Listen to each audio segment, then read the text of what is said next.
Hey, what up everybody? This is Stevie Breach coming to you with the co-main event of tonight's UFC 172 fight. We got to see good old Anthony Johnson come in and dominate. Basically, he just basically came in. Of course, everybody knows the story about him losing to Victor Belfort, getting kicked out of the UFC.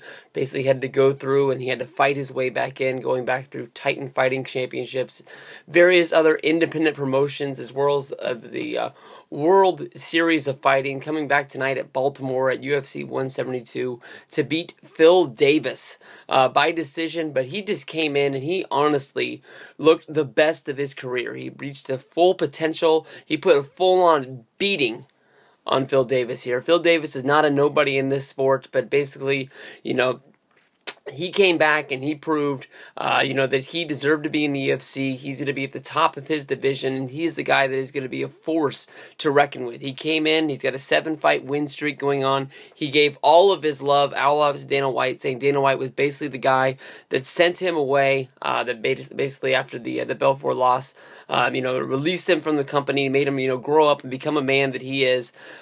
Basically, I think that Johnson is still improving in his skills. He's got a massive amount of potential. He's a guy that's definitely going to be UFC a main eventer before long. But basically, it just comes down to it. He just threw twice as many blows. He landed all of the blots he was throwing. Phil Davis was not on tonight. He was just bam, bam, bam, bam, bam, bam.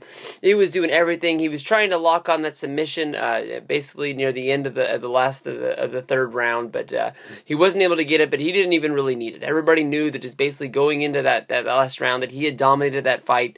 As long as Phil Davis didn't get that lucky shot in, it wasn't like he was really throwing punches in order to get the knockout anyways. All he had to do was just stay up in order to get the win, and he was going to walk out of there as the victor, and that's what Anthony Johnson did. Of course, everybody look forward. Of course, we got the big main event coming, but it's a great story. Of course, everybody's going to see it through all the Fight Pass things that comes out this week, but Anthony Johnson got the big win over Phil Davis in this light heavyweight fight, and it's only going to get better from here from this guy. He's a bright star. He's got a ton of potential. He hasn't really reached it yet, but this is probably the best he's looked, and he's had to go through the minor leagues. He had to get a little taste of humble pie from Dana White, but unanimous decision. He got the win here. He was just throwing him out there, baby. Boom, boom. It wasn't Phil Davis's day. Anthony Davis got the big win. Light heavyweight, you better watch out. He's going to be moving up. He's going to be a guy, he's a force to reckon with in the future. You cannot go wrong with Anthony Davis. Put your money on there if you're in. I know they're in Baltimore tonight, but not the home of the UFC in Las Vegas. But push your chips in the middle of the table. Bet on Anthony Davis. He's going to be a champion. He's going to be a main eventer. He's going to be getting those fat stacks, and he's going to be passing them out, baby. Go big.